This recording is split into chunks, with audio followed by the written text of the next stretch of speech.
Hi friends, ഇത്തവണ ഞാൻ കൂട്ടുകാരെ പരിചയപ്പെടുത്തുന്ന മെലസ്റ്റോമ എന്ന ചെടിയാണ്. വയലറ്റ് കളറിലുള്ള മെലസ്റ്റോമ.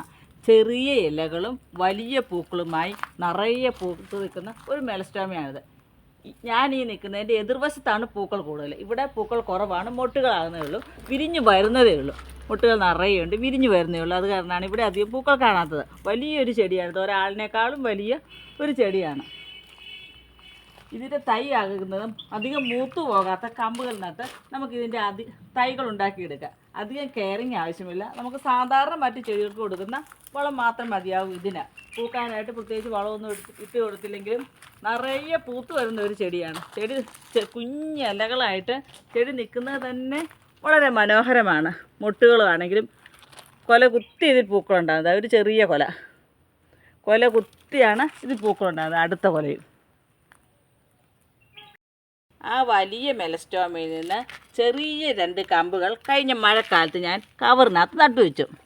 അത് തളുത്ത് വന്നാണ് ഈ നിൽക്കുന്നത്. അടുത്ത തൈയും കണ്ടു നോക്കാം. ഇത് ഞാനൊരു കവറിൽ നട്ടതാണ്.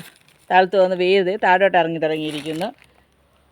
അധികം കുഴപ്പമൊന്നുമില്ലാതെ ഒരു തൈ, 2 തൈ. ഇനി 2 എണ്ണം കൂടി ഞാൻ നട്ടിട്ടുണ്ട്. അത് ഞാൻ നിലത്താണ് നട്ടിരിക്കുന്നത്. അതും നമുക്കൊന്ന് കണ്ടുവരാം. നിലത്ത് ഞാൻ 2 കമ്പുകൾ നട്ടു എന്ന് പറഞ്ഞിരുന്നു. അത് ഇതാണ്. ചെറിയ 2 കമ്പുകളായിരുന്നു. അത് ഇത്രയും വളർന്നു വന്നിരിക്കുന്നു. അടുത്ത തൈ അതും ഇതാണ്. ചെറിയ ഇലകളായിരുന്നു നട്ടപ്പോൾ, വളർന്നു വന്ന് ഇത്രയും വലുതായി ഇരിക്കുന്നു.